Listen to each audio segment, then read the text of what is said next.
Fox. I'm the Reference and Adult Services Librarian here at Middleborough, and I'd like to welcome you and thank you for coming out on this gorgeous fall evening.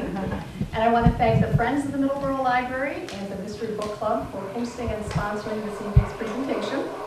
I'm going to pass around a clipboard in a minute. Those of you who have been here before know the routine. If you want to get on our email newsletter, Library Lines, please sign up. If you're already on the newsletter mailing list, you don't have to put your name down again. We have a couple more author talks coming up this fall. They're both in November. We have one on November 9th at 1 p.m. in recognition of National Lung Cancer Awareness Month. We're going to have authors Paul Lenardo and Frank Terrazzano talking about their book, Life with Cancer.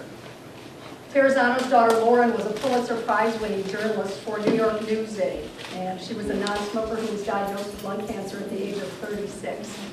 She battled the disease for 3 years, and during that time, until her death in 2007, she wrote a weekly column in Newsday titled Life with Cancer. So one of the authors is her father.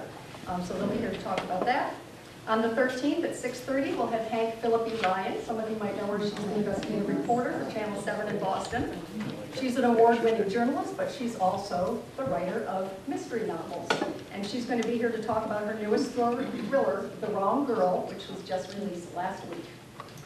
I want to have Ronnie Haywood come up, the president of Friends, just to tell you about our membership drive. Right. I think most of you know we've been running a membership drive for the past couple of months, and we are going to be pulling the winner tonight, and everybody still has an opportunity.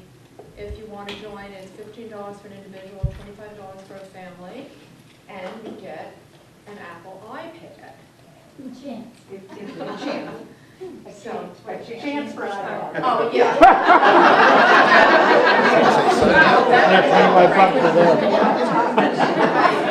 It's all in the If anybody works. wants to try to log tonight, I've got a couple of tickets here. Okay, thank you. And now to our author. You may notice we have an author, not two authors. And we're very, very excited to have Tom here. I got an email from Marty yesterday morning saying, Libby, I'm so disappointed and so sorry, but I'm on an assignment for a defense contractor that shall remain unnamed in Ankara, Turkey. And he could not get back in time. I said to Tom, well, it's not like he's in Boston. He's saying he can't. So I'm very sorry he can't be here tonight, but we're so excited to have Tom here. Tom is a former award-winning Boston newspaper reporter and editor. While he was at the Boston Herald, he covered the Granitor murder case and was also honored for being among a team of journalists who first reported key details about the September 11th hijackers in the immediate hours following the 2001 terrorist attacks. During his 20-year journalism career, Farmer has contributed to the Boston Herald, the Boston Globe, and many other newspapers. He currently works in Boston as a corporate communications professional. And he's going to be selling his books and signing them later. And please help me welcome Tom Farmer.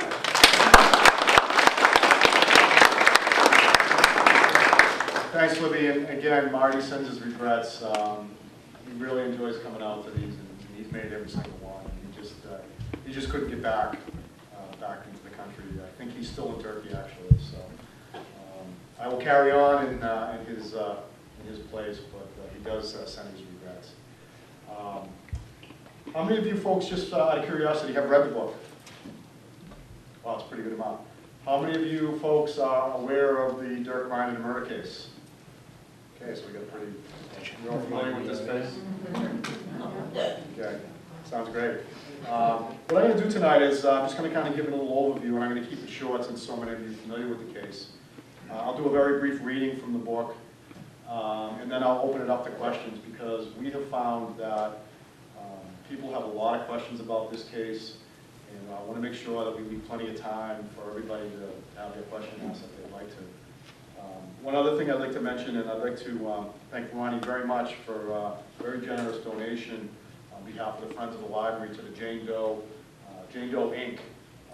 Some of the proceeds from the book are going to benefit Jane Doe Inc. And if you don't know about them, they're a statewide organization that is committed to ending domestic and sexual violence. And they do a fantastic job. And just one of the things that they do is they have a program that targets young males predominantly athletes, to get the message out to them and to make them aware of domestic violence at a very early age, and how they should treat women, and vice versa. Domestic violence isn't one way; it can be the other way as well. But when they get to these kids early and to males early, there's a greater chance that they're going to not react in a negative way or in a violent way in a dating situation or any kind of domestic situation. And another thing that they do is they get athletes to be aware of this and to talk to each other, and if somebody's doing something that they shouldn't be doing, they say something about it. So Marty and I were very touched, not only by May Grinder's death, but unfortunately I covered more of these cases than I care to remember, and they happen every single day. We've seen them in the news lately. It can happen involving a famous family. It can happen a family that nobody knows about. So it's a terrible epidemic that goes on every day. So we dedicated the book to May, and we feel very strongly that we'd like to make people aware of domestic violence. And if you want to, on your own, if you want to look into January or make a contribution or just do something to support them, we'd be greatly appreciated. Just to keep the awareness out there, because these cases are horrible. They happen every day, so we'd like to see them end someday. So here we are. The Grinder case, as you know, some of you don't know, I'll make it very brief. Dr. Dirk Grinder was a well-known allergist in Wellsley. He was married to his wife, May, for 31 years. She was a nurse practitioner, or studying to be a nurse practitioner. She was a nursing professional. They had 3 adult children who were very accomplished. All 3 of them went to Yale. 2 of them became doctors like he did. The kids were out of the house at the time in October of 1999, and the couple went for a walk at Morse's Pond with one of their German Shepherds like they did every weekend. And about 10 minutes to 9 that morning, a call was placed to the Wellsley Police Department by Dirk Grinder, almost hysterical, claiming that his wife had been attacked in a pond, and he subsequently responded. Marty Foley, my co-author, was on call that day. He happened to be in Boston at the time. He went to Wellsley. He became the lead investigator for the state police on that case, and spoke to Dirk that day. And, as the day progressed, certain things happened that by 3 o'clock that afternoon, it was pretty evident that Dirk Grinder was the prime suspect in this case. And they obtained a search warrant. They searched his home at about 1 o'clock the following morning, and off they went. It took about 4 months before he was indicted. They used that time to build as strong a case as they could against him, take things to the grand jury. The indictment was handed down the following February of 2000. And then there was an 18-month period whereby there was a lot of pretrial hearings, and there was a lot of legal maneuvering between the attorneys. And then in May of 2001, Dirk went on trial at Dedham Superior Court. It was a 6-week trial. It was broadcast gavel to gavel on court TV. It got a high viewership. It was very highly covered by the media. I covered the case literally from the day of the murder through the trial and beyond.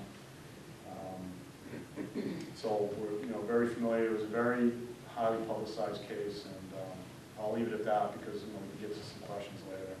What I'd like to do now is just do a quick reading, give you a flavor of the book, and turn it over to you for any questions that you might have, and get the discussion going. So what I'm going to read is a passage right before the start of the opening arguments of the trial.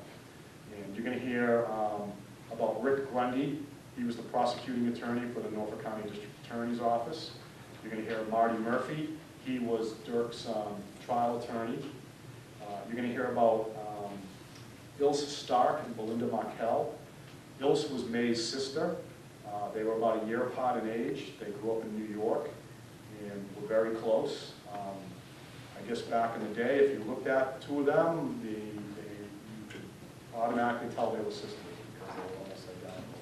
They were very close. And Ilse's daughter, Belinda, May's niece, was an adult with children of her own at the time of the murder, and she was very close with May. May was almost like a second mother to her, and they spoke often on the phone, and they visited frequently. And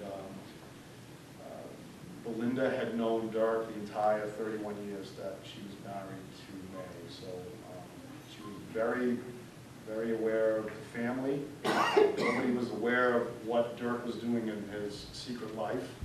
All this stuff would come out later. And you're also going to hear about Marty Foley, obviously.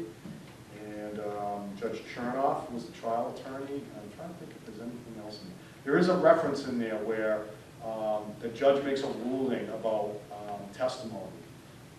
Marty spoke to Dirk, interviewed him at the pond, showed up.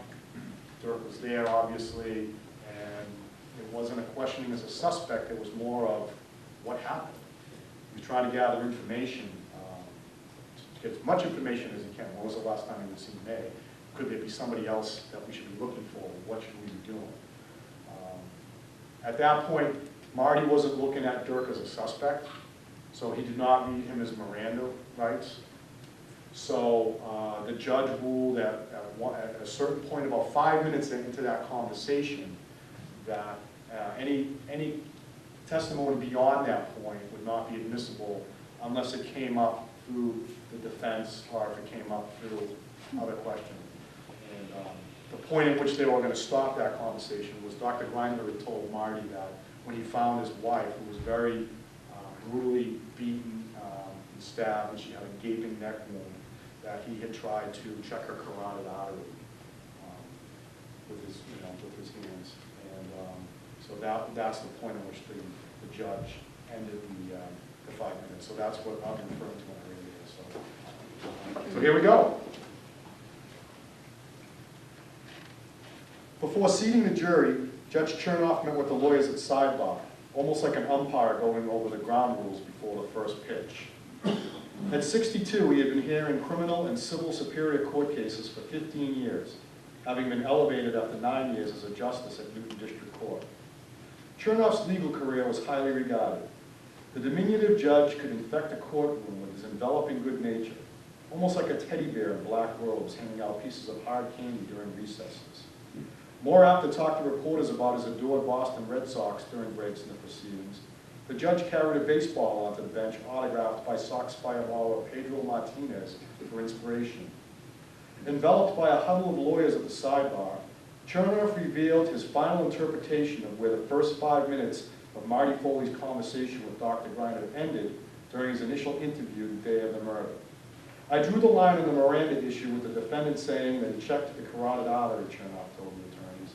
It may go further on re-examination depending on the evidence that is presented. Signaled to proceed with his opening statement, Rick Grundy settled in front of the jury box as the jammed courtroom held its collective breath. The prosecutor opened with words from the man he was determined to send to prison for life. "Is she dead? Am I going to be arrested?" Grundy began, reciting the questions Dr. Grinder had asked Officer Paul Fitzpatrick in the minutes after his wife's murder.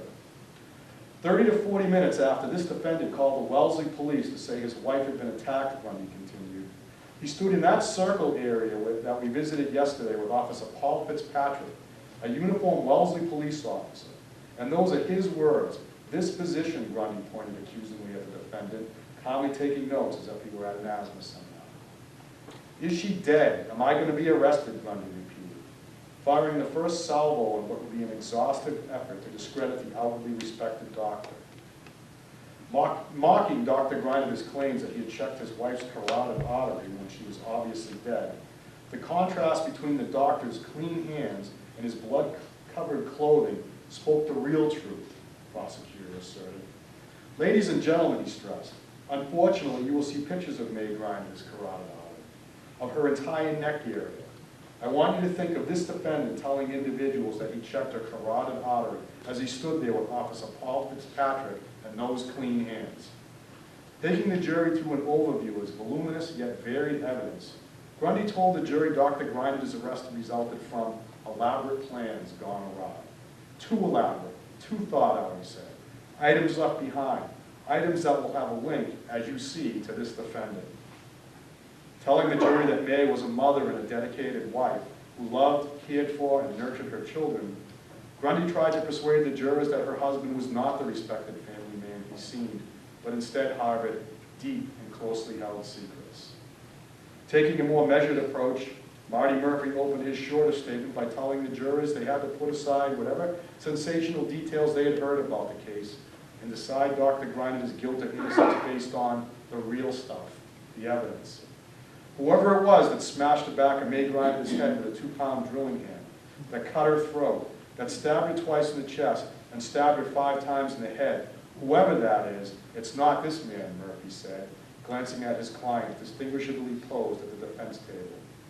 Hitting the sex allegations head on, Murphy for the first time publicly admitted Dr. Grinder was unfaithful to his wife. This case is not about whether Dirk Grinder committed adultery, Murphy began, eyes in the courtroom shifting to see the reaction from his client's children. If the charge here was that Dirk Grinder committed adultery, the evidence will show that Dirk Grinder is guilty of that charge.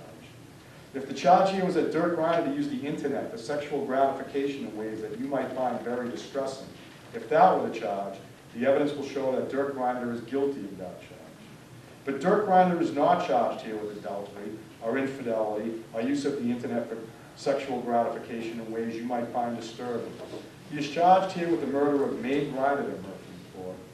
Instead of searching for the person who killed May, the police focused right away on Dr. Grinder, Murphy accused, yet never tested his hands for the presence of blood.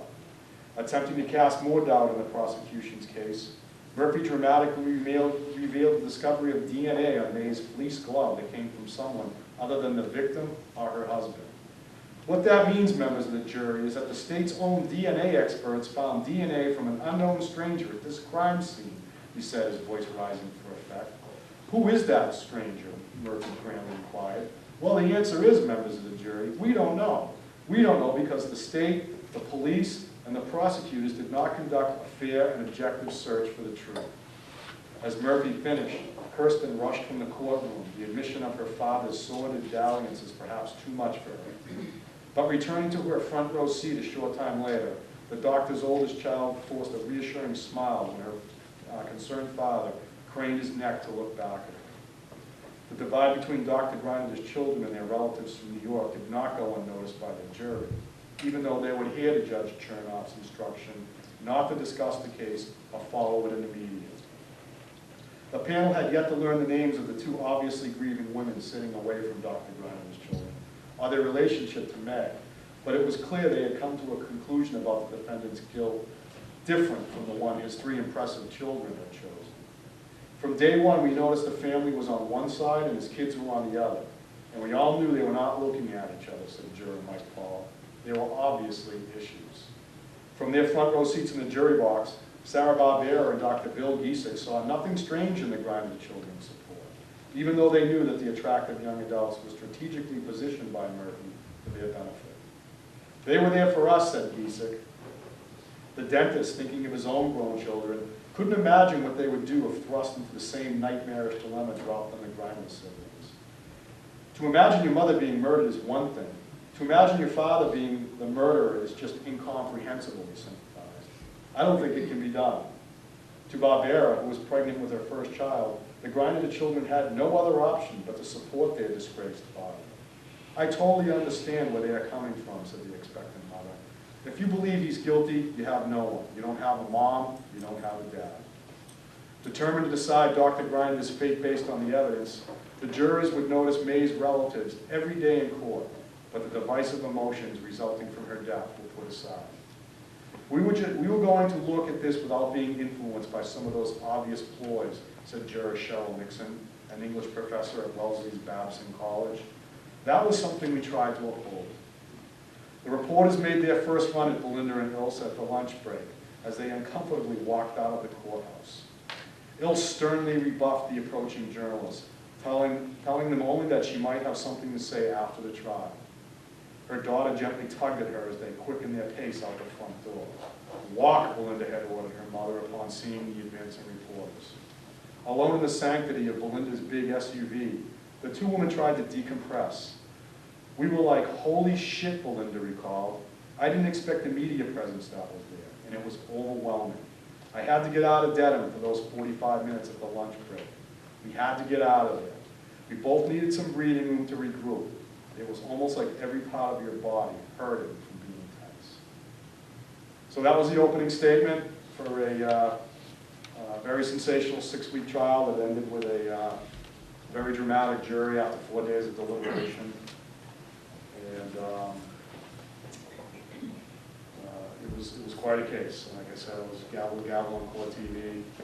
And the interesting thing was that in working with Marty on this book, Marty wasn't allowed in the courtroom. The only time he was allowed in the courtroom was to testify. He was sequestered and wasn't allowed to watch the testimony.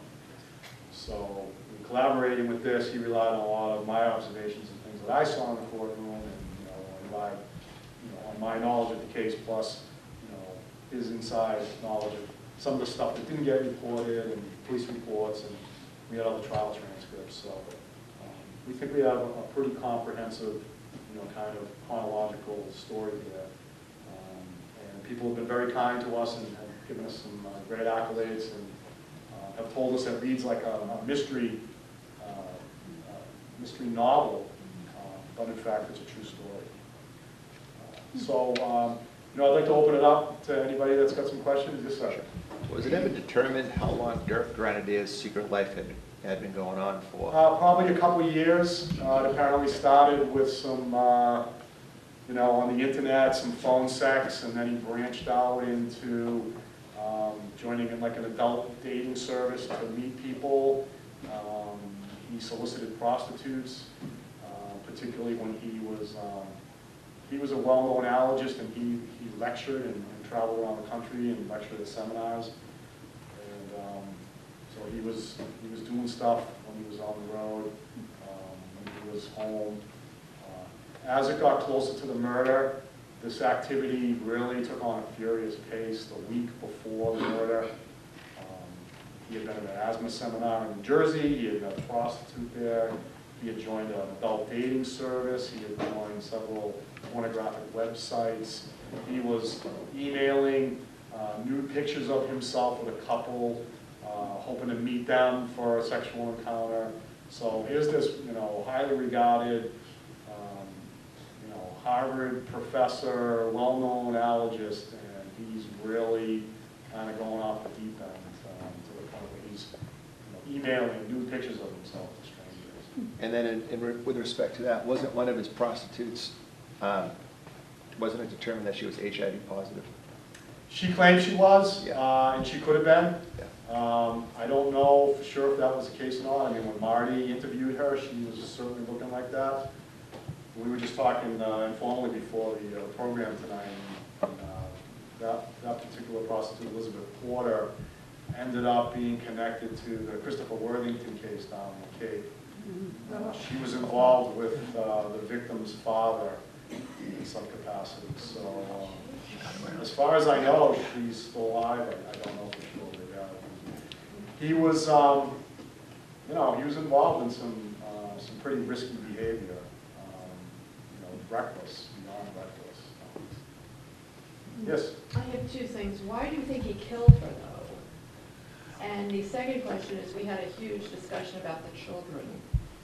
And what's your impression of them? Because we didn't have a very positive impression of those kids. Well, let me take the first things Yeah. first. As I mentioned before, we're working with Jane Doe, and the White Ribbon is, part of their White Ribbon campaign against domestic violence. Certainly not an expert on it. From what we've been told about these cases, a lot of it has to do with control. And Dirk had a very tight control in that family growing up. The kids were all swimmers like he was. They were all outstanding students like he was. He drove them to achieve, overachieve, athletically, academically. They all went to Yale like he went to Yale. Two of them became doctors like he did. It was a very rigid environment. And May was a nurse professional. She stayed home with the kids for a long time while they were growing up. After the kids moved out of the house, May went back to Mass General to become a nurse practitioner. And May was doing things like on her own that she really wouldn't have kind of done before. And I think Dirk felt he was kind of losing control of that situation. And in the meantime, he was involved in this myriad of, you know, extracurricular, for lack of a better term, activities. And there's no evidence that May learned about this. There's some anecdotal evidence that she may have been on his computer and may have seen something and may have questioned him. Didn't his son find it? His son claimed that he found some pornography on the computer. So the speculation is that I think with Dirk, his reputation was everything to him, and his relationship with his children was everything to him. And for some reason, he felt that getting a divorce was not an option for him, be it this sordid activity. So it's like the classic sociopathic behavior where, you know, in his mind, for whatever reason, the option was it was better to kill her and to try to get away with it than it was to be exposed. Do you think he really thought he could get away with it, though? Yeah, he did it. I mean, he had a pretty detailed plan. As far as the children, you know, from day one of this case, people have constantly asked me and people have asked Marty, children, how can they stand by him? They supported him throughout this. It's really not that uncommon in cases like this. You see it all the time. I know it doesn't make sense to us as logical people that if there's overwhelming evidence that your father killed your mother, you're probably not going to side with your father or support your father, but it does happen a lot. And I think a lot of that has to do with some of the control that he had on the family growing up. Dirk was born in 1940 in Germany. Right. His father was a doctor in the German military. And they left Germany at the end of World War II and emigrated to Lebanon, where Dirk grew up until he went to Yale as an 18 or 19-year-old. There's a very fascinating book called, I think it's called My Father's Keeper. And it was written by a son whose father had done a bunch of interviews on the children of famous Nazis, you know, Göring's kids, the Hess kids, and some of the other ones. And it was fascinating that the vast majority of them supported their parents. They were like, well, we know he was a bad guy, and we know that he's responsible for the death of millions of people, but he was a really good father. You know, and I think there's a little bit of that dynamic. Well, just the kids seemed to be very cold toward their mother. They didn't Yes. have a lot of sympathy for Yes. her, and that was, I think, the disconnect for them. Right, and we noticed that during the trial, and I think some of that was, you know, I think in any family, I think May was very demanding as well. And I think there was some resentment from the kids. I mean, I don't think that they wanted to see her brutally slain like that. I mean, and they were traumatized. I mean, you know, you have to imagine, even though they were supporting their dad, they had to, and probably still have to be highly traumatized to go through that way. You know, any loved one that's brutally murdered like that. I mean, I can't even imagine. I've talked to many people who've lost loved ones like that. You can see the anguish that they go through. You see the trauma that they go through. But I can't put myself in their shoes because I mean, everybody deals with it, I guess, in a different way. But, you know, I think they were traumatized, number one, and they chose to support their father, and that's what they did. Now, there was a very long appeals process where it was literally a 10 years appeals process. He went through various appeals. And they supposedly, and I saw them at the courthouse as not, you know, only as far back as 2010. So outwardly they support him, inwardly, I don't know what they really feel. You know, I think deep down, I think they know that he probably did it. But for whatever reason, they chose to support him, and they have, they've neglected, or not neglected, but they've declined to expand on that. They asked, they don't want talk about the case, and they've gone on with their lives, so. Because yeah, the it's- younger daughter was like off the rails. Yeah, she was very flighty and very emotional, and she was kind of the one that really put the face on the kids as far as supporting the father. She was probably of the three, she was the most animated. She went to just about all of his hearings because the other two were out of state. So she was really the most visible of the three.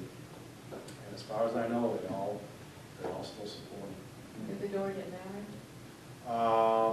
They're all married now, yeah.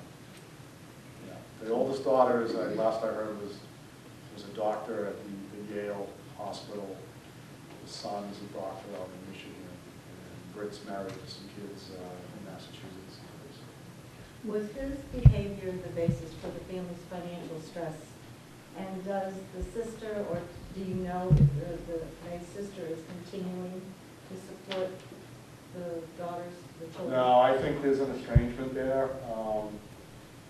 You know, I don't, the funny thing is that Dirk, they weren't really suffering financially. I'm sure when you put 3 kids through Yale and a couple kids through medical school, that, you know, that's expensive. But they weren't in debt. And I think Dirk was so conscious on getting Ilse and Belinda to Wellsley right after that was because, you know, they are, I believe, you know, they're wealthy, and I believe he totally saw them as a means to fund his defense. He was told up front, he interviewed several attorneys, and was told up front that a case like this could cost a couple $100,000 to defend. But it seemed that May did not have her own money. No. That Right. was interesting. And Belinda was very upset about that because May kept asking, you know, she'd give her $500 so she could fly down when her mother was ill down to New York because her mother was in New York. And Belinda found that very, very odd. And again, that could be another control thing too. It could be that Dirk controlled the finances and that, you know, Marty tells a great story.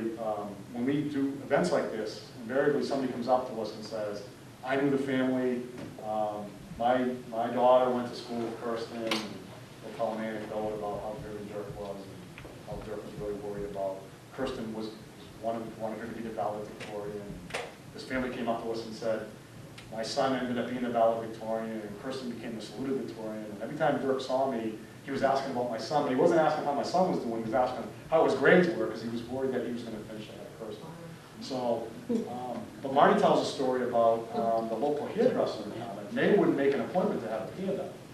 She would kind of show up and see if they could squeeze her in, and she'd get her hair done. And on the way out, she'd be kind of like messing it up a little bit because she didn't want Dirk to know that she had got her hair done. So, yeah, I mean, he might have been really, you know, giving her a hard time about money, and then here he is out spending hundreds of thousands of dollars on these activities. It was they were described as the all-American family, but there was a lot of bizarre, odd things going on with that. Yes? Did you get a sense of who May was? Yeah, but it was hard. It was hard. It was in the book. I mean, Yeah. we had a lot of discussion. You know, and part of the thing that was so hard even during the trial was that she was relegated to the victim, the body, the wife, right?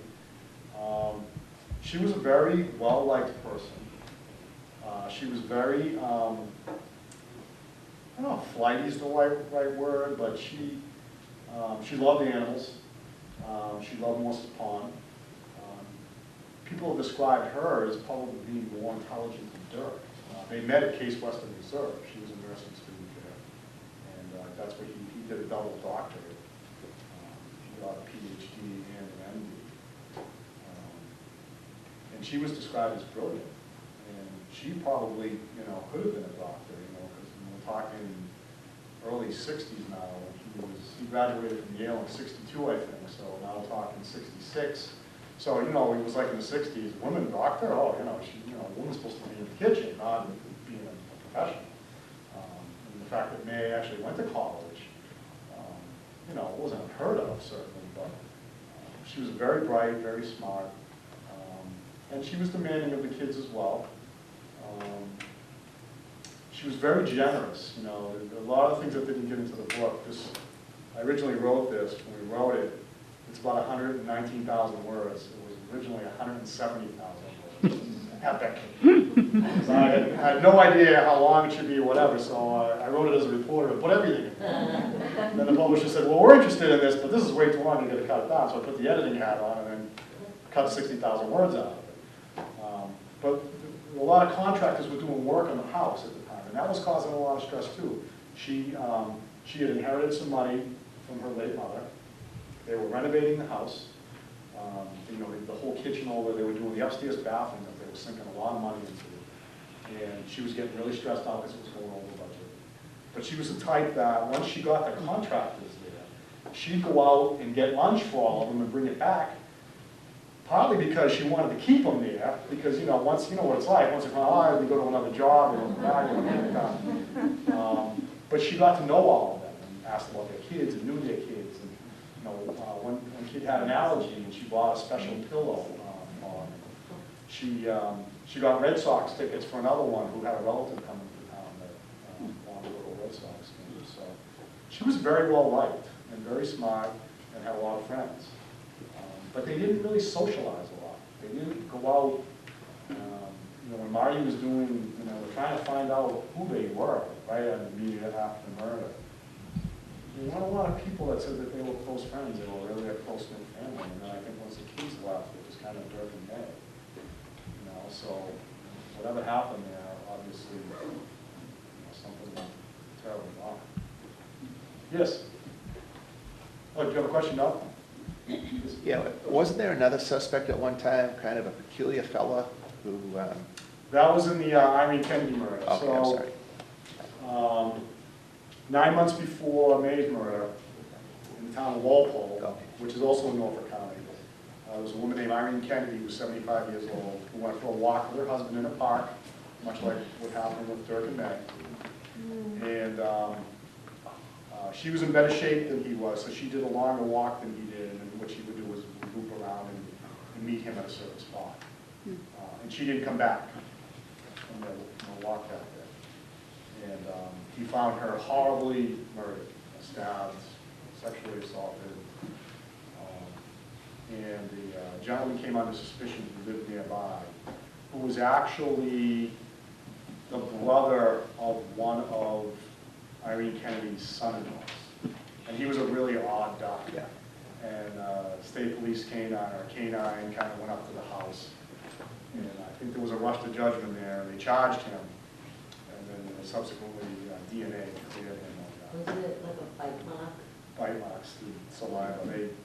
They arrested him based on the bite mark impressions. And then when the DNA came back, it wasn't even close, so they let him go. And there was subsequently a gentleman that was convicted of that. Now, he reached a settlement, did he? No, he was actually, he was already in jail for first-degree murder that Rick Grundy prosecuted right before the Grinder case. He killed a guy, his name is Martin Guy. He killed a guy at a rooming house in Norwood that he lived in.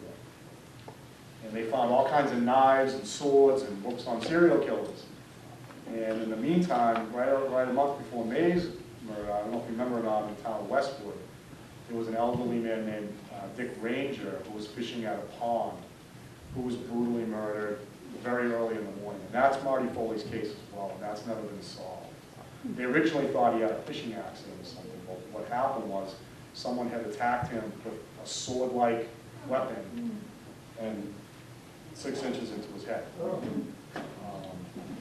But because they didn't think it was a murder, when everybody got there, the ambulance people, they contaminated the crime scene. Whatever footprint evidence might have been on the ground was obliterated. There was no physical evidence.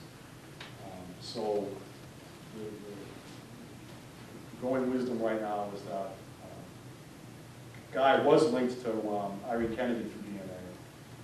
He was charged, he was convicted. So now he's doing 2 life with no parole.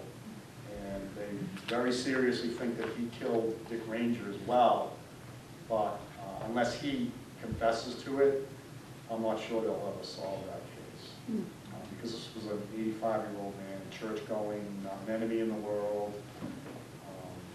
I don't think that Marty Guy did that. But at the time of May's murder, and I personally believe that Dirk tried to make it look like the Irene Kennedy killing. Because when I was at the Herald that day, we heard an elderly woman, even though she's 58, is an elderly, but, you know, especially since I'm turning 52 next week. I don't want to hear elderly. Yeah, it does. So we hear, you know, what's the first thing, you know, when I was a young reporter, I worked at the Lynn paper and the Chuck Stewart case. We all got fooled on that, a lot of us did. So after that case, rule number one, husband's a suspect. You gotta rule the husband out, right? So we hear about this murder late in the day, and there's a murder in Wellsley. It's an elderly woman. She was in a park. She had separated from her husband, and she was attacked.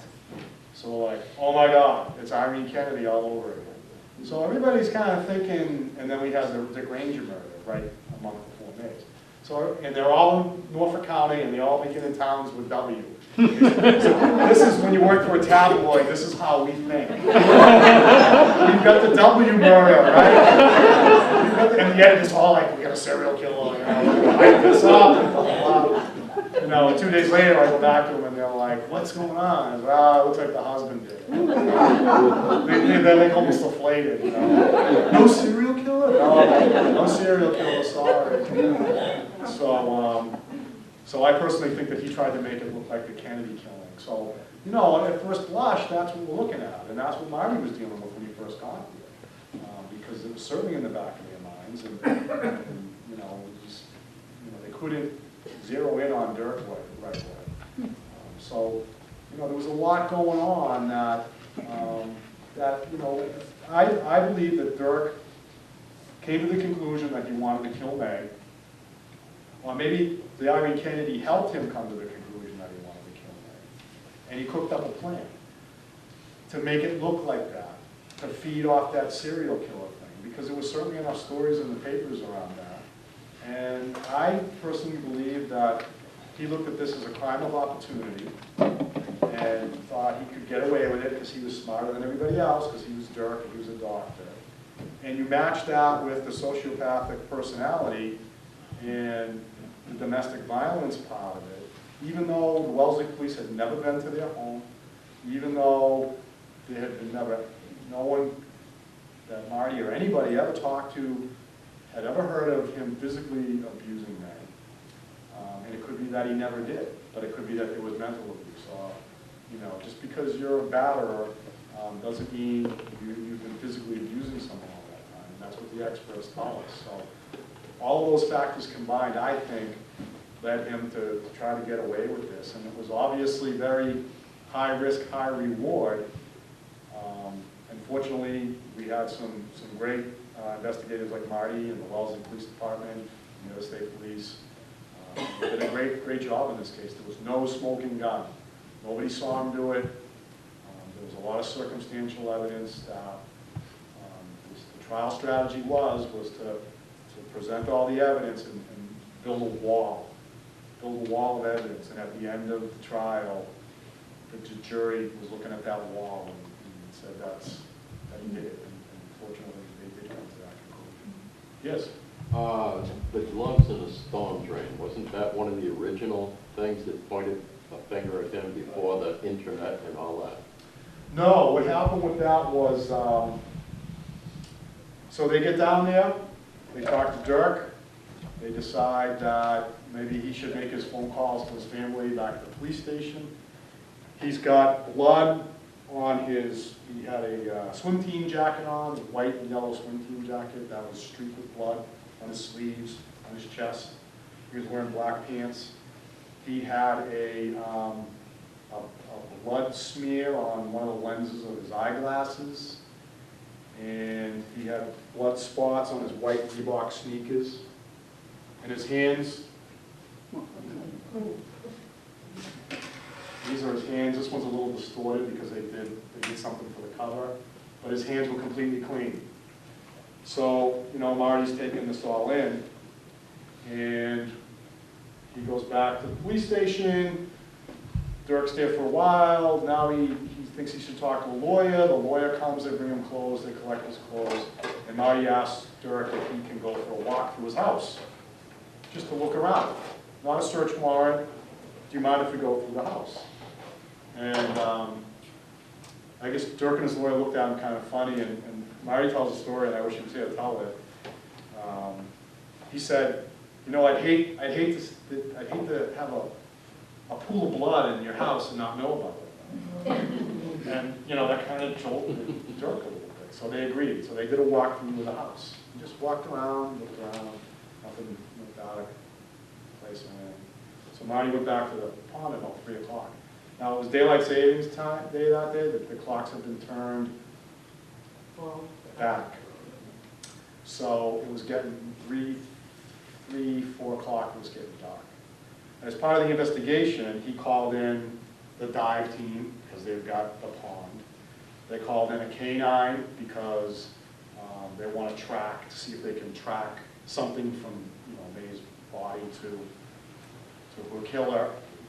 They called in the air wing. I mean, Marty thought the air wing was a little bit of overkill. You know, his lieutenants down there, and they're kind of micromanaging in there. You want the helicopter? Bring the helicopter. So there was a trooper named Ken Rudolph with a German Shepherd. His dog's name was Eric. And they were doing a perimeter kind of a search. And they went down it's a paved maintenance road. It's like a single lane road that runs off the traffic circle at Moses Pond towards the beach. And a witness had been coming down the main access road. Traffic circles at the back of the room. The maintenance road is to the left, and where May was found is off to the right. And this witness, Bill Keir, was coming down the road and saw Dirk come out of where May's body was found, go across the back of the traffic circle, down the maintenance road, come back out, and then come back up the access road, where he then asked Bill Keir if he had a phone, and said his wife had been attacked.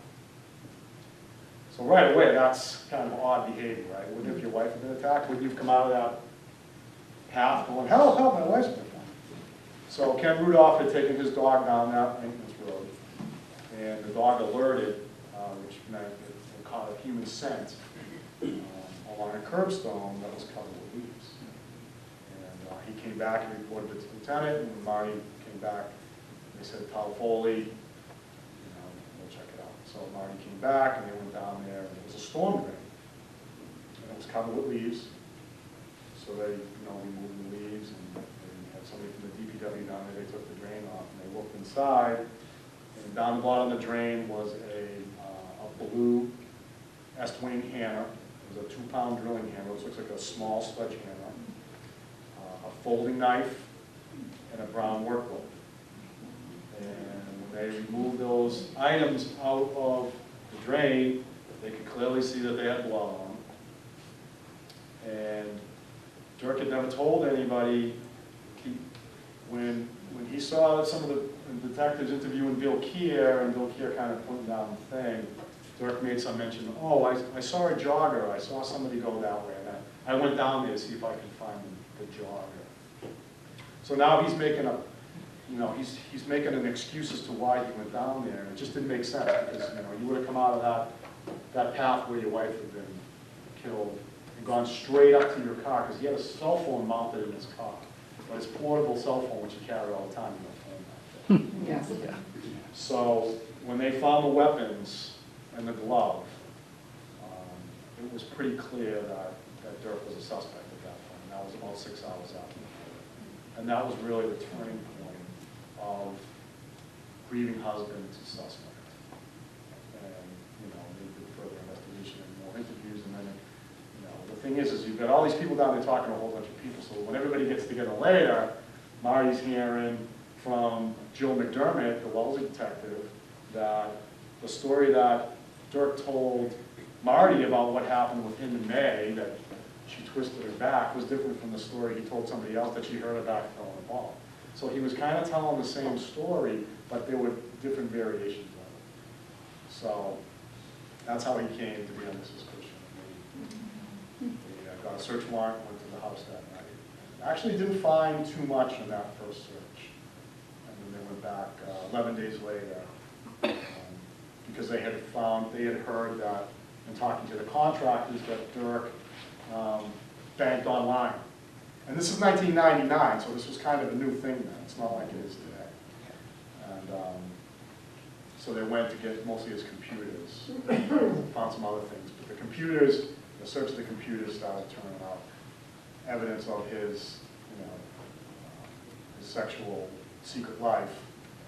And they kept digging and kept digging and kept digging. And the gloves were interesting because Marty became obsessed with the gloves.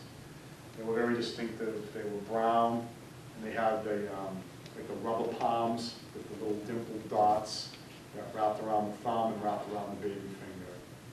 And he searched high and low, all over the place, and the only place you could find those gloves were Deals Hardware in Wellsley. And he tracked down the distributor, who was from upstate New York, I believe, and he says, "Oh yeah, my only place I sell those gloves in Massachusetts is in Wellsley." And during the second search of the house, they found an identical pair of those gloves in the doghouse. And that's a great story as well. The oldest daughter was very upset that they were doing the search again. So am I in the doghouse, and was telling them how smart their father was, because he built it so that the roof was hinged, so you could open the roof of the doghouse to clean it. And she was showing him how it worked. And she opened it up, and there on top of the 2x4s is the pair of gloves, which were basically identical to the ones they found. So the gloves were big. And obviously, it was clear to them that he was wearing gloves when he killed her. And they used that, Rick Grundy used the image of the clean hands every chance he got during trial. There'd be a recess or something. He'd leave that up on the projector. Because Dirk could never explain why he's doing it. Oh yes, did you wash your hands? No. You sure you didn't wash your hands? No. How come they're clean? How come, you said you took your wife's carotid artery, you just got the skating. You're a doctor, there should be some love. And the blood stains ended right on the cuff of his jacket, like a perfect line. It really resonated with the jury. Yes? I really thought the jurors were heroes in this, the way my one time a jury duty was a 4-hour drunk driving trial. It was the worst experience of my life. I thought these people were just, the way they looked at the evidence, and that was fantastic. When you talk about getting a jury of your peers, he couldn't have asked for a better jury. He had a dentist, he had a CEO, he had a college professor, he had a couple of college students, he had a bartender, he had a postman, he had an MIT mathematician, a real cross-section of professionals and regular folk, and they really took it very seriously. They were excellent, and I think their input in this book is really key to it being a good book. And the reason why they spoke to us was because of Judge Chernoff. Normally in these cases, right, you're in a jury, the last thing you want to do is talk to me, reporter from Boston. The last thing you want to do. I mean, they released the names after the trial, and actually we had kind of gotten them before, but they didn't know that. Because you don't want to do anything to mess with the jury, because the last thing you want to do is get sideways with the judge and the jury if you're in the media. So what we normally had to do was we had to track, give addresses and fan people out and knock on their doors. Can you tell me about the case now? So Judge Chernoff had gone in after the verdict and met with them. And they said, they obviously had seen the media attention for this thing. TV trucks outside, there's cameras in the courtroom every day. It was us, scribbling notes for 6 weeks. And they said, what should we do about the media? They're going to want to talk to us. And Judge Chernoff, God bless him, said, I think you should talk to them. I think it would be good for you to talk to them. You've gone, not through an ordeal, but you've gone through a very trying experience here. And I think it would be good for you about why he came to the decision that he came to. We found out this later. So they did, about 10 of the 12 were interviewed that day right after the verdict. And then we met with them probably a year or so after the verdict. And almost all of them came. And they had kept in close contact with each other. I don't know if they're still as friendly as they were then, but they really got to know each other, and there were little cliques. There was a clique that liked the Red Sox, and there was this other clique. And, they went through this 6-week incredible experience. But you're right, they really did a fantastic job, and they said, we're going to start at the very beginning with the first witness. We're going to go through all the witnesses. We're going to go through all the evidence, and there was 374 exhibits that were entered into evidence, and that was like a county record at the time.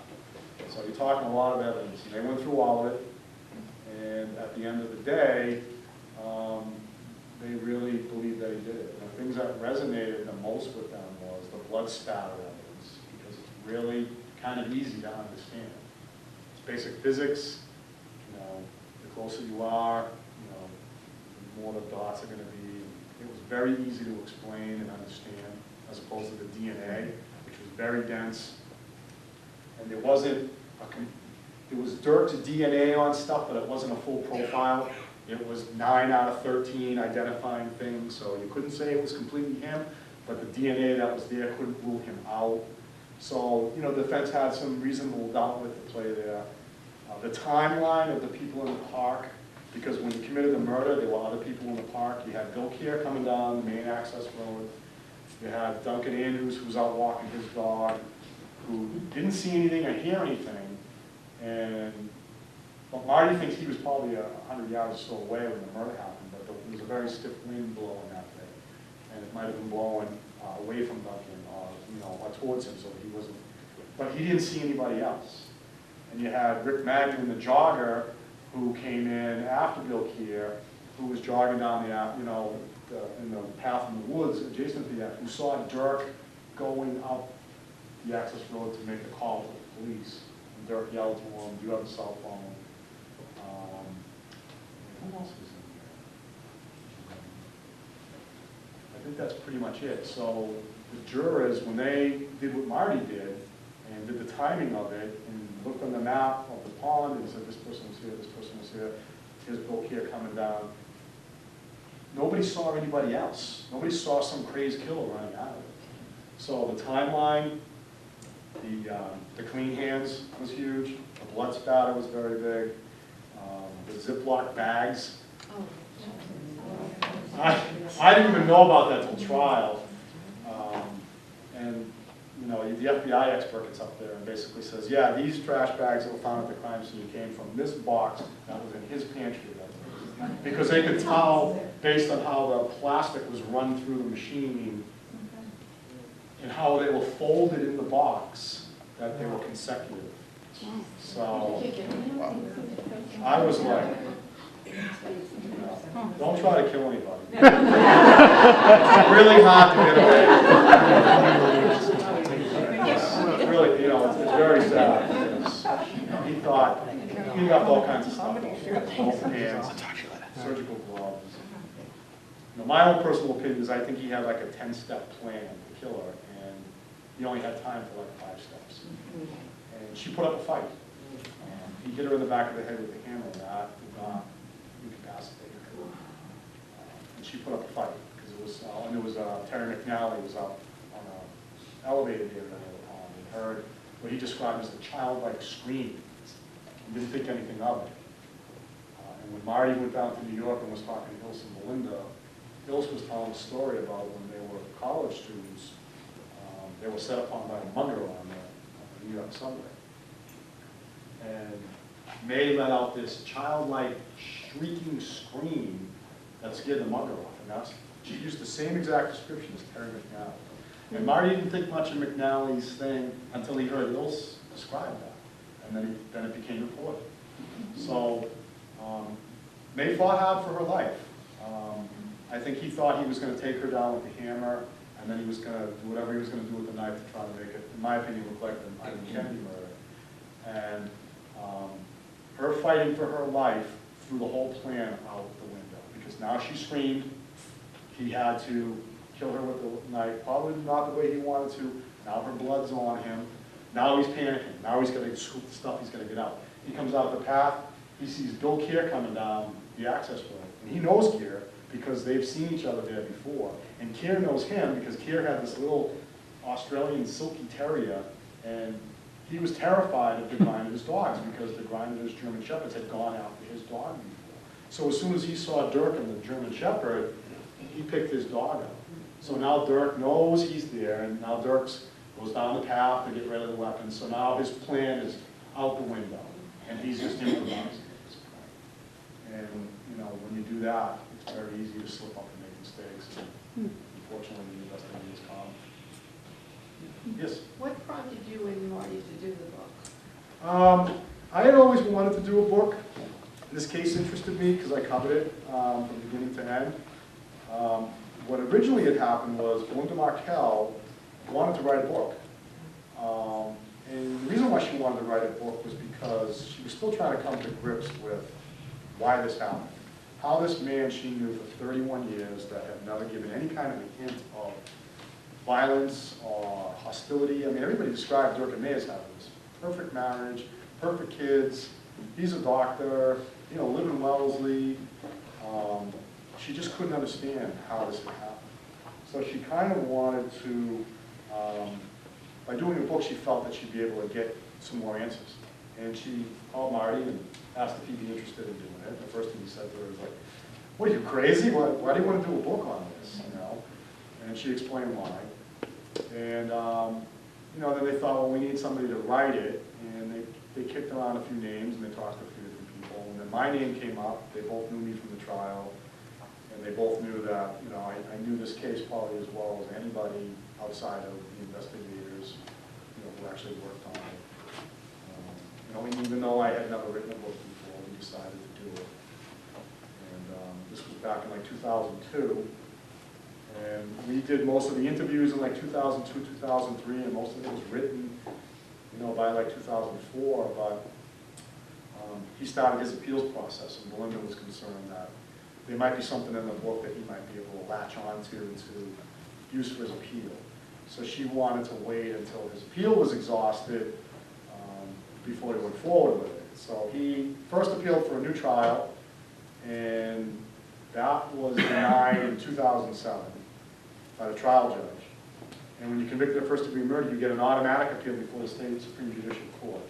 So then he opted for his automatic appeal, and that was decided in November 2010, and they upheld the conviction. So at that point, Belinda was no longer interested in being like a co-author, but she did give Marty and I her blessing to go ahead and do it. And we started looking for a publisher, and so we did the book.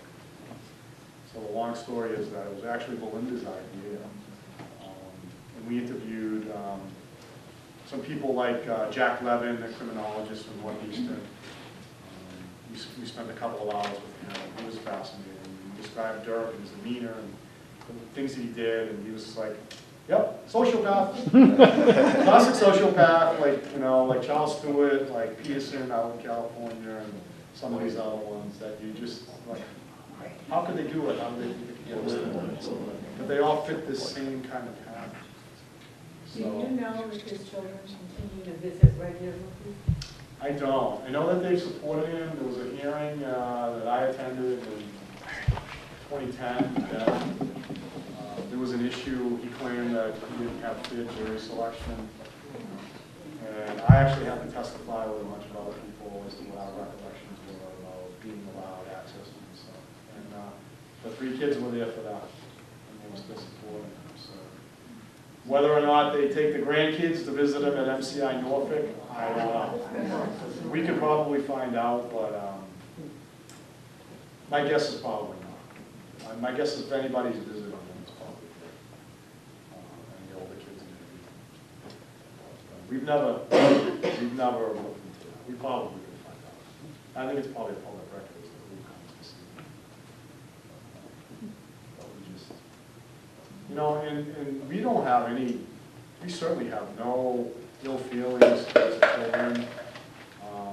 You know, they're adults, they're entitled to believe and feel what they want to feel. You know, what Marty says all the time is, I tried to talk to them at the very beginning. The family had a lawyer, and they said they were not going to talk to the investigators. They did appear before the grand jury.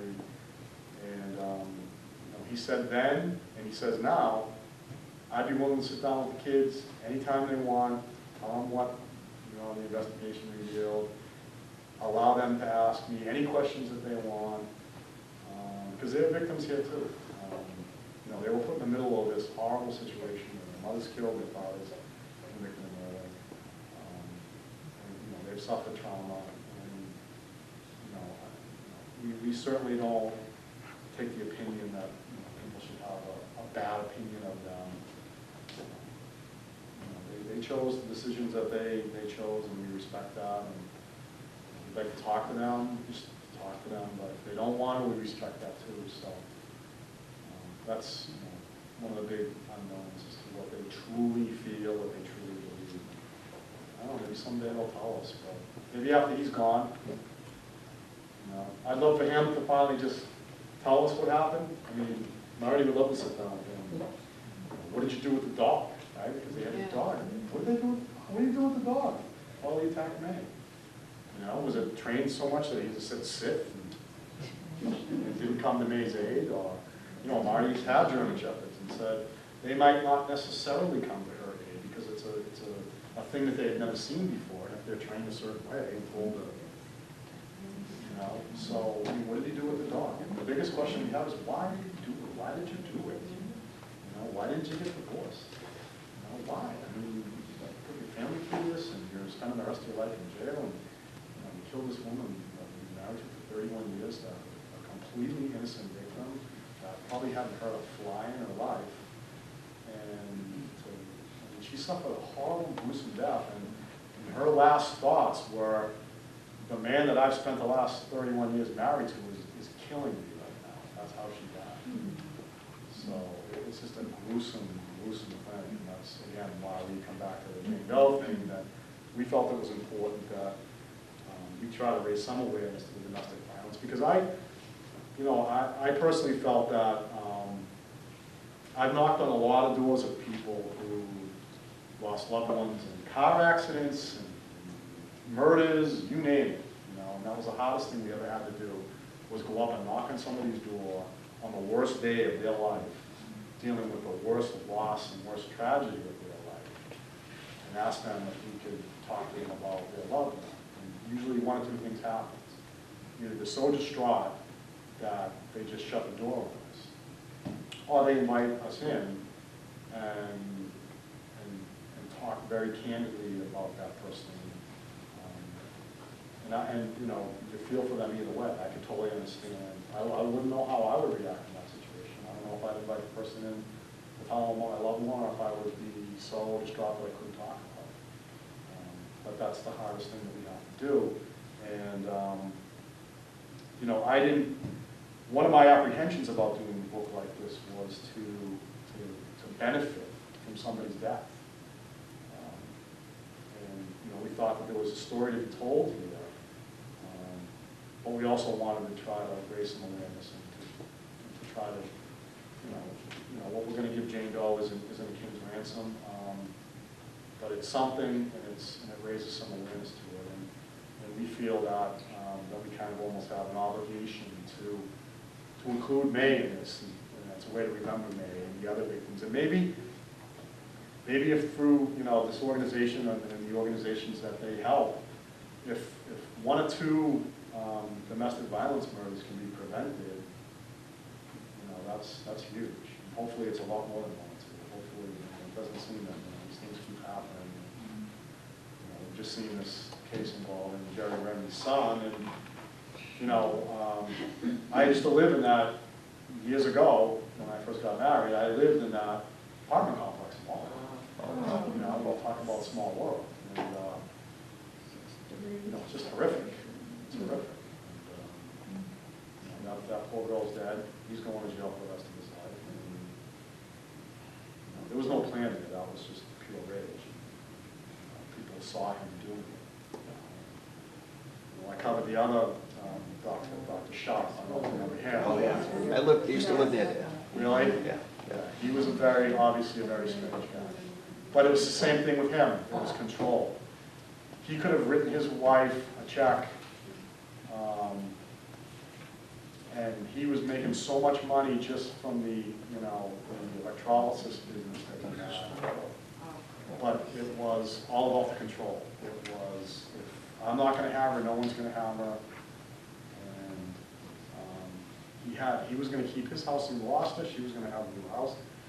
He could have literally just walked away from that marriage and been fine financially, and his 2 younger kids would have been supported, but he felt compelled because of the control, and he was a batterer. He had assaulted her throughout the marriage and done some very bizarre things. He was a classic domestic abuser. Well, it just goes to show you that you can be educated, you can be a doctor, or you can be down to the average person. It crosses all lines. Yes? Were you at the Lynn item when the Thomas Mamoni murder took place Yeah. in '91? Okay, yeah. Yeah, he was a peculiar character. Very strange, yeah. I was actually in the Marblehead Police. I used to work an overnight shift then. I used to work all night. I drove around to all the police stations in the North Shore. Oh, wow. And got all the arrests and stuff. And if something big happened, I'd go. We had a police scan. I was actually in the station in Marblehead when they found the remains. One of the lobstermen pulled up the remains. And, yeah, he's still in jail, thank God. Because he's another strange guy. Now, he comes up for appeal, well, he comes up for parole periodically, doesn't he? Yeah, because he got convicted of 2nd degree, so he's eligible for Yeah. parole sometime. Unfortunately, he's in oh, Jesus, what did we get? Tom, I was going to say, I think we better wrap it up so people have time to Okay. get your book. Well, again, I told you people have a lot of questions. I have some books here, if anybody's interested, they're $25 a piece, I'd be happy to sign them. And if you brought your own, I'd be happy to sign it. And again, thank you very much for coming out.